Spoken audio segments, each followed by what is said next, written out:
कृषी कर्ज भाषा बँकेची हे कळायला पाहिजे ना, याच्यावर लोकांनी बोलतं पण व्हायला पाहिजे. म्हणून आमच्याच कृषी पदवीधर असलेल्या अनिल महादास यांना मी मनपूर्वक धन्यवाद देतो. ही बँकांची भाषा खरं शेतकऱ्याला कधी कळाली नाही असं मला स्वतःला प्रशासनात जाणवलं आहे. आणि त्याचबरोबर मला अनेक प्रश्न पडले, साधे साधे प्रश्न पडले की जे मी नाबार्ड चेअरमन पर्यंत चर्चा केली ना RBIच्या डेप्युटी गव्हर्नर पर्यंत चर्चा केली, पण मला लॉजिकल उत्तर काय कोणी देऊ शकलं नाही. एक साधा प्रश्न माझा होता की समजा तुम्ही 1 लाखाचा पॉवर टिलर शेतकऱ्याला दिला तर त्याच्या 8 वरची 16 एकर जमीन तुम्ही मॉर्टगेज का करून घेता, याचं मला उत्तर पाहिजे. आणि एकही बँकर मला आतापर्यंत उत्तर त्यांनी दिलेलं नाही, हे मी तुम्हाला मुद्दाम सांगतो. त्यांनी मला उत्तर उलट दिलं, जरी 1 लाख कर्ज देत असलो तरी आम्ही कधी कुठल्या जमिनीचा शेतजमिनीचा लिलाव लावलेला आहे का? मी म्हटलं हे त्याचं प्रश्नाचं उत्तर नाही. बरोबर आहे. म्हणजे उदाहरणार्थ ABCL कॉर्पोरेशन अडचणीत आलं अमिताभ बच्चनचं, बरोबर, 72 कोटीचं कर्ज झालं, मग त्याचं घर तसंच राहिलं, त्याची गाडी तशीच राहिली, बरोबर आहे. त्याला काही धक्का लागला का? नाही. मग 3000 मूळ कर्जासाठी 50 शेतकऱ्यांनी आत्महत्या केल्या 93 साली. असं का व्हावं? मग त्याला त्याचं घर, त्याचं ट्रॅक्टर, त्याचं किचन, त्याचं गोठा एवढं मला इन्शुरेट का नाही करता येते? याचं उत्तर बँका अजून तरी मला 37 वर्षात या प्रश्नाचं उत्तर एकाही बँकरने दिलेलं नाही. बरोबर आहे. मग आणि हे मी लँडच्या अँगलने याचा वेध घेत गेलो की किती कोटीची जमीन शेतकऱ्याची असताना तुम्ही आता समजा उदाहरणार्थ 1 लाखाचा पॉवर टिलर घेतला आणि त्याचे 2 हप्ते थकले त्याचे, असं गृहीत धरू आपण, बरोबर आहे. तर त्याला उद्या सकाळी बी पेरायला 25,000 रुपयाचं कर्ज पाहिजे, तर ते बँका म्हणतात आम्ही देत नाही, बरोबर आहे ना. मग माणसं काय करायला लागली, माणसाने दुसरा उपाय शोधला. मग माणूस म्हणतो ठीक आहे, आपण स्मॉल मार्जिन मध्ये बसत नाही ना, मग अजून आपले तुकडे करा जमिनीचे, बरोबर आहे. मग वाटण्या करा. म्हणजे माणसांनी काय केलं, मुख्य प्रश्न सोडवायच्या ऐवजी त्याला पर्याय शोधत गेली माणसं. आणि शेतकऱ्याचं हे दुर्दैव आहे की मूळ प्रश्नाला भिडायच्या ऐवजी त्याची मागणी पण केलेली. मला 50 वर्षात कुठल्याही पेपरमध्ये अशी बातमी वाचली नाही मी की मला जेवढं कर्ज पाहिजे त्याच्यात जर बिझनेसला कर्ज देत असेल तर तुम्ही 2 पट माझं घाण घेणार असाल तर शेतीमध्ये रिस्क आहे म्हणून मॅक्झिमम 3 पट जमीन माझी घाण घ्यावी, बरोबर आहे. 1 लाखाचं कर्ज दिलं, 3 लाखाची जमीन घाण घ्या, बाकीच्या माझ्या जमिनीला घराला हात लावायचं काही कारण नाही. अशी व्यवस्था आम्ही करू पण शकलो नाही, कुठल्या बँकरने त्याच्यावर विचार पण केला नाही. गेल्या 50 वर्षाचे जेवढे RBI रिपोर्ट्स आणि बँकिंग रिपोर्ट आहे याच्यामध्ये पण ह्याचा कुठे उल्लेख दिसत नाही. हे सेन्स ऑफ प्रपोर्शन काय याचं, बरोबर आहे. आणि अशी जी भाषा आहे सामान्य शेतकऱ्याची, ती मला असं वाटतं की बँकेच्या कानावर अजून पडलेली नाही. आता साखर धंद्यासारख्या धंद्यात आता मी गेले 4 वर्ष साखर ऐकतो होतो. मला काय लक्षात येत आहे, आरामशीर ऑफिस मध्ये बसून तिथे चेअरमन 10 वेळा हेलपाटे मारतो, असे गादीवर बसलेले कारखानदार आणि बँका फार इझिली फायनान्स करतात. 800 कोटीचं कर्ज, 600 कोटीचं कर्ज. आणि मग दुसरीकडे मला असं चित्र आहे त्याचा तो जुना कारखाना पत्र्यासह विकला तर 20 कोटीचं पण येत नाही व्हॅल्यू त्याची, पण त्याला 800 कोटीचं कर्ज देऊन ठेवलं, बरोबर आहे ना. पण हा शेतकरी जर गेला असं मागायला तर त्याला त्याचं 100 वेळा तर व्हॅल्युएशन केलं जाईल आणि ते व्हॅल्यूसाठीचे पहिले 2 लाख रुपये तर तुम्हीच भरा असं म्हणतील. हे शेतकऱ्याच्या कळण्याच्या पलीकडचीच भाषा आहे. त्यामुळे पहिली गोष्ट महादारसाठी एक चांगलं झालं की ऍटलिस्ट मी त्यामुळे त्या दिवशीच पुस्तक देताना मी तुम्हाला म्हटलो की याच्यात शेतकऱ्यांचा विचार काय असतो आणि बँकांचा विचार काय असतो, याच्यात तफावत काय आहे हे लिहिण्याची गरज पण आहे. पुढच्या आवृत्तीत कदाचित आपण ही पण बाजू त्याच्यात आणू. हे बरोबर आहे की शेतीमधलं कर्ज लवकर फिटलं जात नाही, पण काही देशांनी त्याचा विचार केला ना.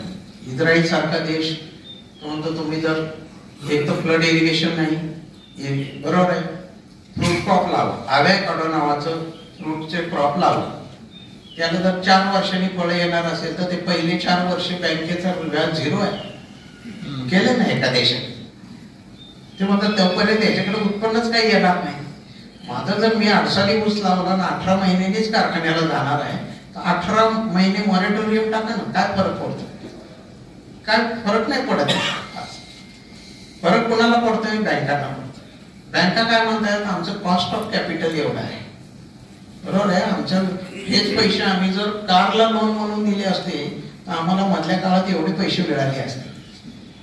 मग मग मग इथे सरकारची भूमिका आहे. मग प्रायोरिटी सेक्टर लेंडिंग 30% पैसे ठेवा असं एकदा तुम्हाला सांगितल्यानंतर तुम्ही कारशी तुलना करायचं काही कारणच नाही, बरोबर आहे ना. आणि दुर्दैव हेच आहे, ज्याची सिक्युरिटी सगळ्यात पक्की आहे त्याचा व्याजाचा दर कार तर असं 5 मिनिटात येतं, 5% पण पैसे मला द्यायला, अशी परिस्थिती आहे. हे याच्यामध्ये सगळी गडबड झाली आहे असं माझं स्वतः स्पष्ट मत आहे. आणि त्यामुळे शेतकऱ्यांना सुद्धा आता आपल्याला नवा विचार करावा लागेल. आणि तो विचार काय आहे की बिझनेस विचार खरं शेतकऱ्यांनी कधी केलाच नाही. आणि त्यामुळे शेतकऱ्याला साधा डिसिजन घ्यायला सुद्धा ओळखीचा शिकलेला माणूस एक बरोबर घेऊन जावा लागतो. आणि त्याला सगळ्यात जास्त भीती पांढरपेशा माणसाची वाटते. तुम्ही बघा, तुम्ही कधी पण शेतकरी स्वतःच्या वकिलाला भेटायला पण आपल्या चुलत भावाला घेऊन जातो. का जातो? तो काय भाषा बोलतोय मला कळत नाही असं म्हणतो, बरोबर आहे. तो कदाचित मला शब्दात फसवून टाकेल असं त्याला वाटतंय. आणि बरोबर आहे, सिस्टम मध्ये काय रचना तयार केली आहे बघा. हायकोर्टाला सोयीचं जावं म्हणून खालचं न्यायालय इंग्लिश मध्ये निकाल देते, त्याचा निकालाचा अर्थ कळायला तो वकिलाकडे जातो. तो वकील ते निकाल वाचून ह्याच्या बाजूने झालाय हे कळाल्यावर 5,000 रुपये फी वाढवतोय. काय कशाच काही लॉजिक नाही. जगातले सगळे देश चीन सारख्या देशांनी 1950 साली सगळे कायदे त्यांच्या मॅन्डरिन भाषेमध्ये केले. आम्ही उलट करतो, बरोबर आहे.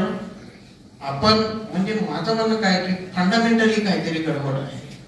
आणि त्या गडबडमध्ये बँक हा सेंट्रल पॉइंट आहे. याच्यासाठी आहे की बँकांमुळे बऱ्याच लोकांचं जगणं असह्य झालं आहे. आणि त्या बँकांची सगळी कॉस्ट, त्यांचं ते सिटी मधलं बँक कशाला, बँक सगळ्या बँका मेन रोडला कशाला पाहिजे? त्यांनी 60 कोटीची तिथे जागा घ्यायची, त्याचा लोड माझ्या बँकेच्या कर्जावर कशासाठी टाकायचा? असा प्रश्न मी एकदा नाबार्डला विचारला. ICICI बँक समजा, असं नाव घेऊन मी का बोलतो की प्रायव्हेट बँकांनी हे नव्याने आणलं पहिल्यांदा. त्यांनी काय आणलं? सेंट्रल प्रोसेसिंग सेंटर करून टाकले कुठेतरी. ते म्हणतात मेलवर इकडे लोन पाठवा, लोनचा अर्ज आम्ही मंजूर झाला का नाही ते तुम्हाला मेलवर पाठवू, आमची प्रोसेसिंग फी 5,000 रुपये, बरोबर आहे. तेच आपण काय केलं, इनडायरेक्टली आपण रिजनल ऑफिस केलं, मग डिस्ट्रिक्ट ऑफिस केलं, मग तालुक्याला बँक आणली, मग गावात बँक आणली. आणि त्याची सगळ्याचा आस्थापना खर्च कशावर लोड केला? ग्राहकांच्यावर लोड केला.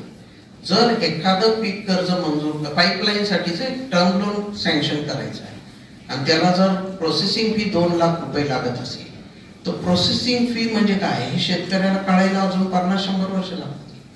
त्याला हे कळतच नाही की मला फक्त एक कागद दिला यांनी, मी त्याला 25 कागद दिले, त्यांनी मला एक कागद दिलाय, तो पण 3 ओळीचा दिलाय, तुमचे कर्ज मंजूर झाले आहे, तुम्ही 2 लाख रुपये भरा. तर हे प्रोसेस करायला 2 लाख का लागले याचं उत्तरच कोणी दिलेलं नाही. माझं म्हणणं एक कुरिअरची चार्जेस घ्या ना तुम्ही, काय मुंबईवरून. आणि शेतकऱ्याला काय घाई नाहीये फारशी की रात्रीतनं येऊन कुरिअर सुद्धा करायची गरज नाही, ते साध्या पोस्टाने पाठवलं तरी चालतंय. जो पण कर्ज मंजूर आहे तो पण साध्या पोस्टाचा खर्च लावला तरी चालेल. अशा पातळीवर शेतकरी आहे आणि बँका वेगळ्याच कुठल्या तरी लेवलवर आहे. त्यामुळे मला असं वाटतं की बँकिंगच्या बद्दल सुद्धा सगळा अंतर्बाह्य त्यांचं स्कॅन करायची गरज आहे. त्यांची एस्टॅब्लिशमेंट कॉस्ट किती, सेव्हिंग बँक अकाउंट मध्ये किती पैसे बँका वापरतात, बरोबर आहे.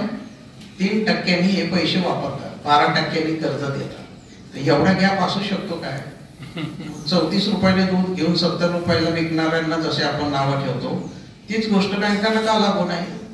जर एक बँक 700 कोटी 3% सेव्हिंग बँक मध्ये वापरत असेल आणि टोटल अॅन्युअल कर्जच त्यांचं 500 कोटीचं असेल तर त्यांना प्रॉफिट व्हायलाच पाहिजे, 100% व्हायला पाहिजे. तर ह्या काही मूलभूत प्रश्नांबद्दल अभ्यास करायची गरज आहे. पॉलिसी मेकिंग मध्ये सुद्धा गडबड आहे. कोणाला शेतकरी म्हणायचं? आता हल्ली आपण थोडं 2-3 योजनांच्या बाबतीत असा विचार करायला लागलो. एकट्या सिंधुदुर्ग आणि रत्नागिरी या 2 जिल्ह्यामध्ये कागदावर 42,000 शेतकरी आहेत. पुस्तक प्रकाशन 42 लाख शेतकरी आहेत. किती?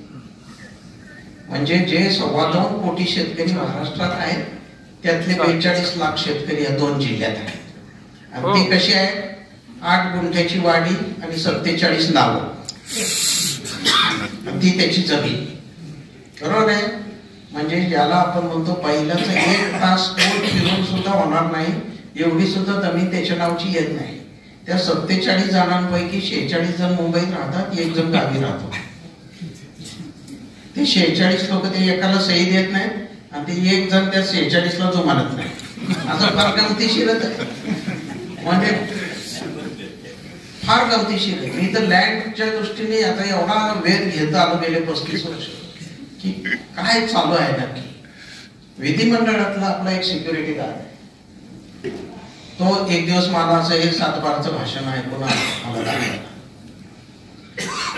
मला म्हटलं, साहेब माझी आई परवा मागच्या महिन्यात वारली, मी या महिन्यात गेलो होतो, गावी जाऊन आलो, ते 7-12 बघून आलो, तर 8 गुंठे जमिनीमध्ये मला 2 धाकट्या भावांना 2-2 गुंठे दिली आहे आणि 2 गुंठे थोरल्या भावाने जास्त घेतली आहे. म्हटलं पण मला कसं कळणार? तू 7-12 दिसतंय त्याला की त्यांनी 2 गुंठे जास्त घेतली, तर तू का घेतली एकदा त्याला विचार. तेवढ्यासाठी तो मुंबईतून रजा काढून रत्नागिरीला जाऊन परत आला, परत मला भेटला. मला म्हटला की गेले 1.5 महिना मरण्यापूर्वी आई माझ्याकडे होती, तिला सांभाळण्यासाठी जे पैसे लागले त्याच्याबद्दल मी 2 गुंठे जमीन जास्त घेतली. बरोबर आहे? मग म्हटलं तुझं काय म्हणणं आहे? तो 20 दिवस आई बेशुद्ध होती, कोमामध्ये होती. ऍक्च्युली ती गेली जेव्हा कळालं तेव्हा तोंड उघडून आहे ना 1 चमचा पाणी बरंच टाकलाय तोंडात. तर मी भावाला म्हटलं मी तुला 2 बिस्लरी बाटल्या द्यायला तयार आहे. हा संवादाला काही उत्तरच नाही, याला काही एंडच नाही. आणि असा समाज आहे, म्हणजे समाजाच्या पातळीवर पण प्रचंड प्रॉब्लेम आहे. अशा माणसाला पण आपण शेतकरी तो नाही असं म्हणायला तयार नाही. एका 8 गुंठे जमिनी जर 40 नावं असतील त्याला शेतकरी कसं म्हणायचं? बरोबर आहे? कायद्यात दिलंय काय कन्सल्टेशन ऍक्ट मध्ये 20 गुंठ्याच्या खालची जमीनला शेतजमीन मानू नका. आपले राज्यकर्ते ते ऐकायला तयार नाही. त्याला शेतकरी नाही म्हटलं की आमची 42 लाख मतं गेली. बरोबर आहे? त्याची ते म्हणायची तयारी नाही. सगळी गुंतागुंत आहे. आणि त्यामुळे मग सगळ्या म्हणजे कर्जमाफी पासून सगळ्या बेनिफिट घेणारी जी माणसं आहेत त्याचं जर नावं वाचली तुम्ही कुणाकडे पैसे गेले, बँकेतल्या लोकांना सुद्धा माहिती असतं, लेजर बघितल्या कळतं की या गावामध्ये 3 कोटीची माफी आली, त्यातली 60 लाख रुपये पंचायत समिती मेंबरला गेले. बरोबर आहे? 30 लाख दुसऱ्या झेडपी मेंबरला गेले आणि राहिलेले जे 3 लाख आहेत ते 1200 शेतकऱ्याच वाटप झाले. आणि त्याची बातमी आम्ही पेपरमध्ये वाचतो की कर्जमाफी मध्ये चेष्टा, शेतकऱ्याला मिळाले 60 रुपये.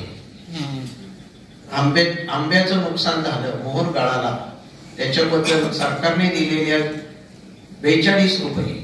तर हे आले कुठून 42 रुपये? तर 2 आंब्याची झाडं होती, त्यात 47 मेंबर होते, ते डिवाइड झाल्यावर एवढे पैसे येतात असं आहे. आणि प्लॅनिंग कमिशन तिकडे म्हणताय दर माणसाला दररोज जगायला 12 रुपये लागतात.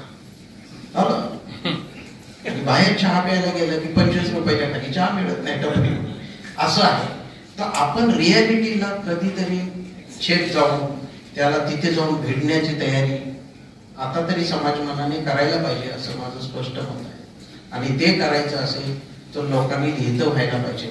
बँकेतल्या लोकांनी लिहिलं पाहिजे, अडाणी शेतकऱ्यांनी लिहिलं पाहिजे, 100 हेलपाटे मारलेल्या आणि कर्ज शेवटी न मिळालेल्या त्या शेतकऱ्यांनी पण लिहायला पाहिजे, आत्महत्या केलेल्या शेतकऱ्याच्या मुलांनी पण लिहायला पाहिजे. असं ज्यावेळी सगळीकडनं समाजातले वेगवेगळे एलिमेंट बोलायला लागतील, त्यावेळी याच्यावर विचार मंथन होईल आणि मग त्यातनं आपली दिशा समजेल. एक गोष्ट चांगली केली सकाळने की ह्या ज्ञानासाठी त्याने वेगवेगळ्या स्वरूपाची पुस्तकं प्रकाशित करायचं ठरवलं आणि त्या सिरीज मधलं हे पुस्तक आहे कृषी कर्ज भाषा बँकेची. तर मला तर वाटतं कधी कधी की काही व्यवसायांमध्ये इव्हन साखर धंद्यात मी असं म्हणतो की महाराष्ट्रातल्या सर्व साखर कारखान्यांना 7% जर प्लेज लोन मिळालं तर बँकेची साखर ताब्यात आहे ना तुमच्या. म्हणजे कारचं लोन तुम्ही देणार 6.5%, 7%, 8%, जेव्हा ते माणूस कार घेऊन जाणार आणि 100% साखर बँकेच्या गोडाऊन मध्ये बँकेच्या साहेबाच्या कुलपात मध्ये असताना साखरेला मात्र 11.5% व्याज दर. हे फंडामेंटली रॉंग आहे. हे कळायला पाहिजे आणि याच्यावर लोकांनी बोलतं पण व्हायला पाहिजे आणि त्याच्यावर पण भूमिका येत्या काळामध्ये आपल्याला ठरवावी लागेल. त्या दृष्टीने मला असं वाटतं या चर्चेची पण सुरुवात या निमित्ताने झाली. म्हणून आमच्याच कृषी पदवीधर असलेले अनिल महादास यांना मी मनपूर्वक धन्यवाद देतो आणि माझ्या भाषण संपवतो.